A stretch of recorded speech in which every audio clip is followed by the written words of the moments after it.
Lo udah usaha keras, lo nggak males, lo nggak manja. Tapi tetap aja hidup nggak gerak, malah tambah ribet, tagihan numpuk, uang selalu pas-pasan, tekanan mental makin berat. Dan lo mulai mikir, gue salah di mana ya? Tapi, gimana kalau pertanyaannya bukan salahnya gue apa? Tapi, kenapa sistemnya bikin yang kerja keras tetap gagal? Karena percaya atau enggak, kadang yang bikin lo gagal itu bukan kurang usaha, tapi ekspektasi palsu, sistem yang timpang, dan ilusi yang dijual terus-terusan. Di segmen pertama, kita bakal bahas kenapa banyak orang ngerasa gagal, padahal mereka sebenarnya cuma kejebak standar sukses yang absurd. Tapi sebelum lanjut, jangan lupa subscribe channel Mikir Dikit kalau lo suka konten reflektif kayak gini. Satu klik dari lo bisa bantu banget supaya konten ini nyampe ke lebih banyak orang yang butuh. Gini bro, dari kecil kita dicokokin definisi sukses yang sempit banget. Punya mobil, rumah, kerjaan bergengsi, penghasilan 2 digit. Tapi gak pernah ada yang ngajarin kalau sukses itu gak satu bentuk doang. Kalau bahagia juga butuh didefinisiin ulang. Dan yang paling penting, gagal itu bukan aib.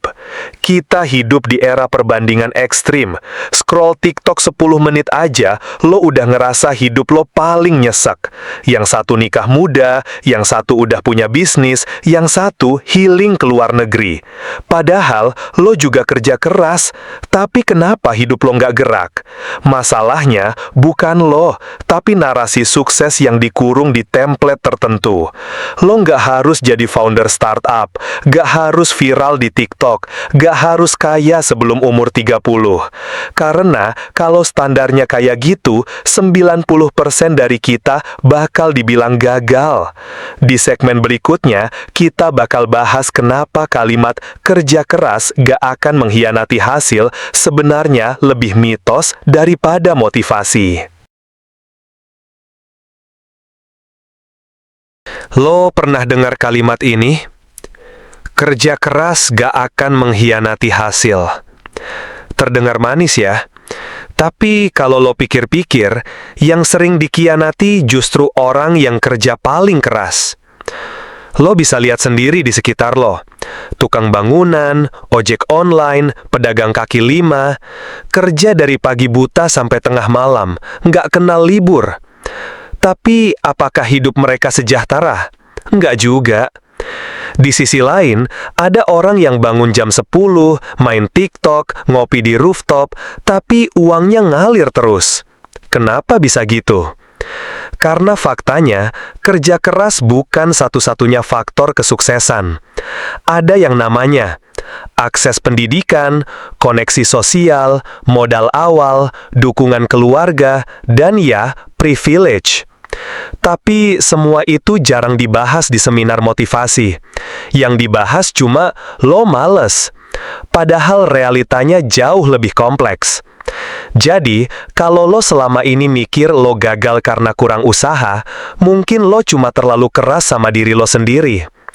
Di segmen berikutnya, kita bakal bahas soal sistem yang sering bikin lo gagal dari awal start. Bukan karena lo bego, tapi karena sistemnya emang gak adil buat semua orang. Lo hidup di sistem yang ngaku meritokrasi. Katanya, yang kerja keras pasti naik kelas. Tapi kenyataannya, sekolah bagus sama dengan mahal. Networking bagus harus punya akses. Peluang butuh modal. Mental sehat butuh support system. Dan semua itu gak dimiliki semua orang. Banyak orang gagal bukan karena mereka gak mampu, tapi karena mereka gak pernah dikasih peluang yang adil sejak awal.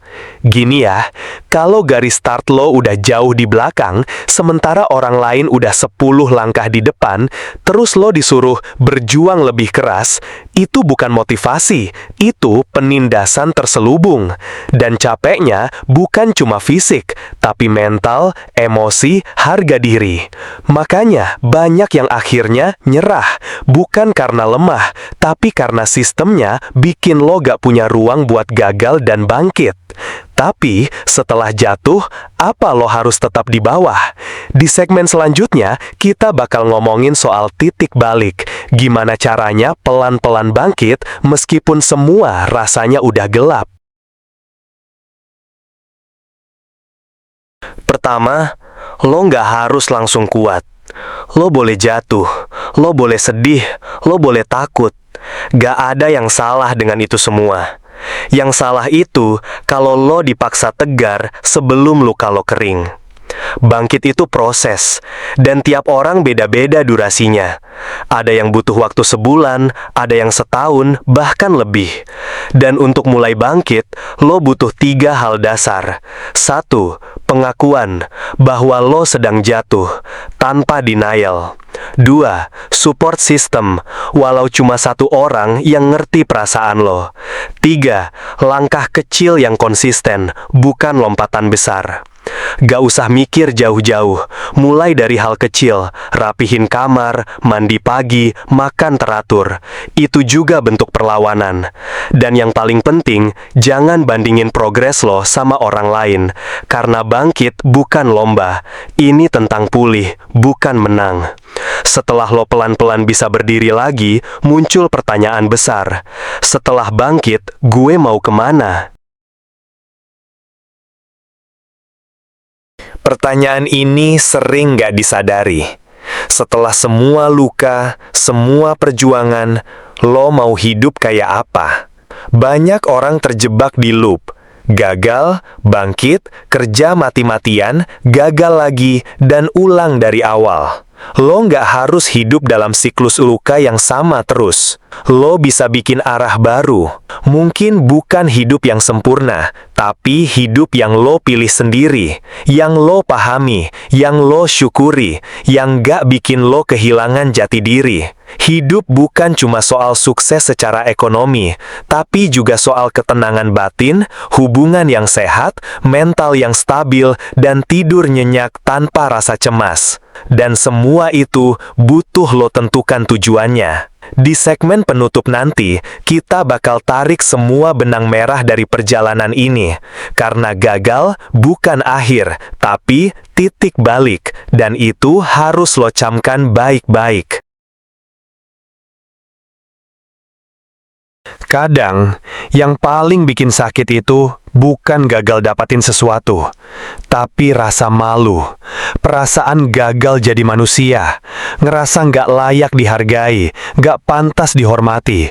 Cuma karena lo nggak bisa menang di sistem yang emang dari awal gak adil.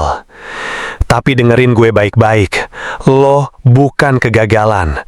Lo adalah manusia yang pernah jatuh, dan jatuh itu wajar. Yang gak wajar adalah sistem yang cuma ngasih tempat buat yang berhasil dan ninggalin yang berjuang sendirian. Jadi, kalau hari ini lo masih berdiri, meskipun goyah, kalau lo masih berusaha mikirin jalan keluar, meskipun bingung dan takut, lo udah lebih kuat dari yang lo kira. Hidup bukan tentang siapa yang finish duluan, tapi siapa yang bisa bertahan tanpa kehilangan dirinya sendiri. Kalau lo lagi capek, tarik napas. Kalau lo lagi pengen nyerah, gak apa-apa istirahat dulu. Tapi jangan matiin harapan lo. Karena lo gak sendirian, dan cerita lo belum selesai. Kalau video ini kena di hati lo, jangan lupa like dan share ke teman lo yang lagi berjuang. Bisa jadi ini video yang mereka butuhin hari ini.